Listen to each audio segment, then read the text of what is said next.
Railway स्थानकावरील गर्दी कमी करण्यासाठी नालासोपारा रेल्वे स्थानकावर रेल्वे प्रशासनाने एक वेगळीच उपाययोजना सुरू केली आहे। रेल्वे प्रशासनाने विशेष क्राऊड मॅनेजमेंट प्रणाली लागू केली आहे, ज्याद्वारे आता प्रवाशांची चढतानाची आणि उतरतानाची गर्दी कमी करण्यासाठी प्रयत्न केले जाणार आहेत आणि सोबतच अपघातांचा धोका टाळण्यासाठी विशेष प्रयत्न केले जात आहेत। दरम्यान प्रवाशांना प्लॅटफॉर्मवर व्यवस्थित रांगेत उभं राहण्यापासून ते उतरण्यापर्यंत विशेष सूचना दिल्या जाणार आहेत।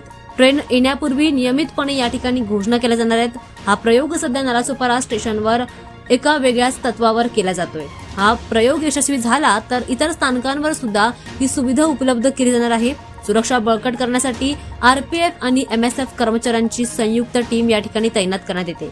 या उपक्रमाअंतर्गत अधिकारी प्रवाशांची वैयक्तिकरित्या संवाद साधणार आहेत आणि नियमांचं पालन करण्यासाठी त्यांना जागरूक करणार आहेत, जेणेकरून अपघाताचा धोका देखील टळणार आहे। या सकारात्मक उपक्रमामुळे आता प्लॅटफॉर्मवर शिस्त देखील वाढणार आहे आणि अपघातांची शक्यता देखील कमी होणार आहे। प्रवाशांना सुरळीत प्रवास करता यावा यासाठी हा महत्त्वाचा निर्णय रेल्वेने घेतलाय। त्यामुळे आता रेल्वे स्थानकावर गर्दीचं नियोजन देखील करता येईल आणि अपघातांचा धोका देखील टाळता येईल आणि त्यामुळे प्रवाशांना शिस्त देखील